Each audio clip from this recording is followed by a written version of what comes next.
This is one of the most amazing stories ever. Hey guys, welcome back to the channel. And today we're going to talk about the greatest escape in history. We've probably all heard of the classic movie The Great Escape with Steve McQueen. But today we're going to talk about the actual event that inspired that movie. And if you think you know everything about it, stick around because there are a few things that even people who have heard the story before do unknow. So during World War II, Germany established multiple prison camps where they held Allied soldiers captive.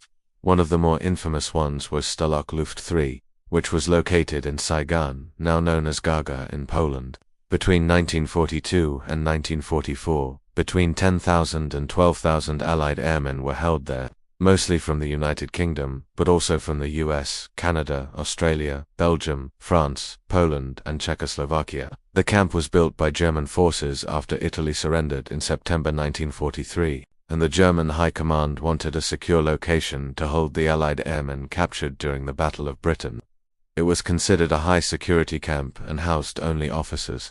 Eventually, as the war turned against Germany, the Germans moved many of the POWs from Stalag Luft III to other camps closer to the front lines to force them to become more cooperative. There is actually very little left of the camp today, no buildings or anything like that. Most of what remains are the remnants of the underground tunnels that prisoners used to dig out of the camp. Now, to be clear, when I say that there is nothing left of the camp, that's not entirely true, because there is a small museum that has been built over top of the remains of the camp and the tunnels, but it's really hard to see any of those remains today. So what makes Stalag Luft III such an important place in history? Why is it so famous? It's all because of the tunnels. The prisoners at Stalag Luft III were able to dig a secret network of tunnels beneath the camp and use it to escape.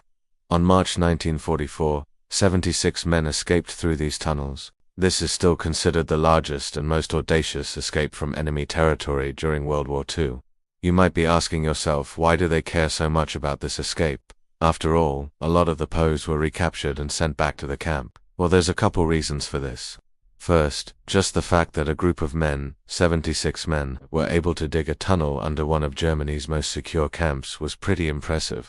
Second, the story of the escape, the planning, the digging, the freedom that was tasted by those 76 men, it gives us hope in dark times. In the camp, prisoners were allowed some time outside of their barracks.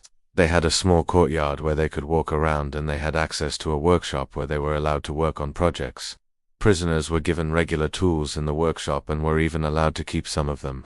It was in this area that the prisoners began planning their escape. Because the prisoners were allowed to keep some of the tools that they used in the workshop, it didn't take long for them to begin tunneling. Using their tools at night, they were able to dig into the soft sandy ground beneath the barracks and courtyard. There was one major problem though, and that was the sand. You see, the soil around Saigon is made up of almost 90% quartz, giving it a very sandy consistency. This meant that the ground was relatively easy to dig through, but the sand created another problem. As the prisoners dug deeper, they had to pump water out of the tunnels because of the sand. If the ground collapsed, then the whole tunnel would collapse and bury whoever was inside alive. But the prisoners pressed on.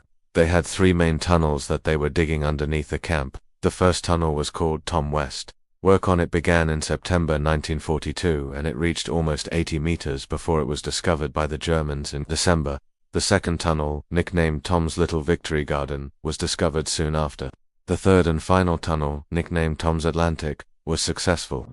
By October 1943, prisoners had completed this tunnel, and they had dug 2 latrines near the fence line outside of the camp. By January, the first escape attempt was planned. 6 men entered the tunnel and escaped, but 5 were recaptured. The next day 4 more men tried to escape, and all 4 were killed by guards. The Germans realized what was happening and decided that they needed to stop these escapes.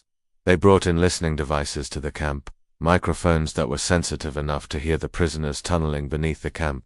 But despite this, the prisoners continued to work on the tunnel. They realized that once they got close to the perimeter fence, it would be harder to dig, so they kept going deeper until they were able to reach a spot further away from the camp. It took nearly a year, but by March 1944, they had finished 3 separate tunnels and 76 men successfully escaped. How did they do it? The first tunnel was 98 feet long, the second was 354 feet long, and the last one was 275 feet long.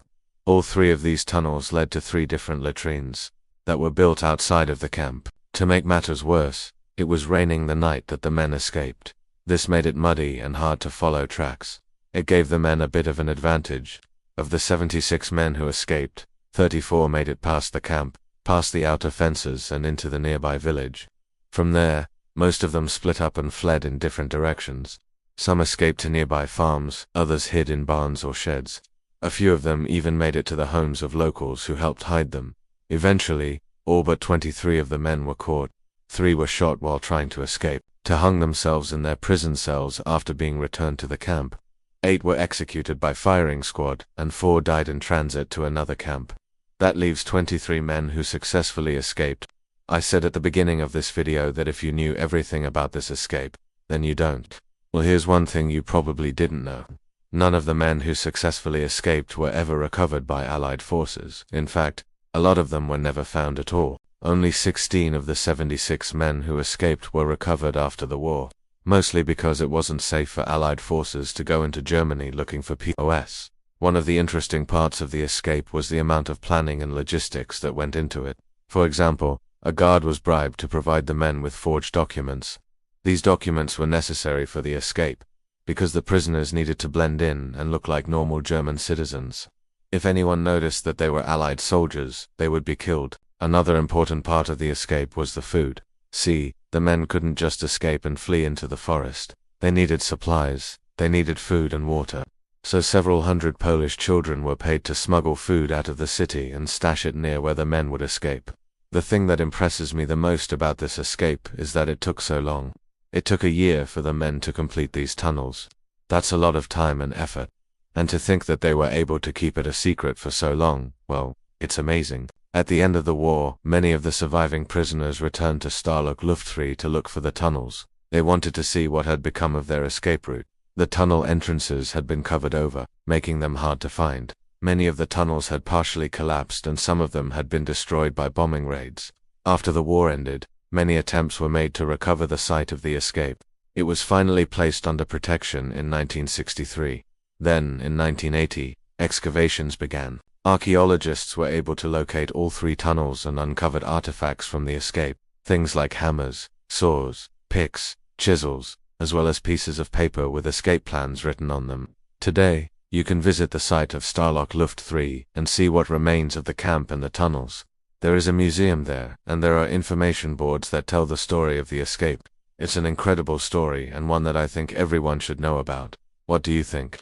Is it something that you knew about before? Have you ever heard the story of the escape from Stalag Luft III? Let me know down in the comments below. Also, please remember to like and subscribe if you haven't already. Thank you so much for watching and I'll see you next time.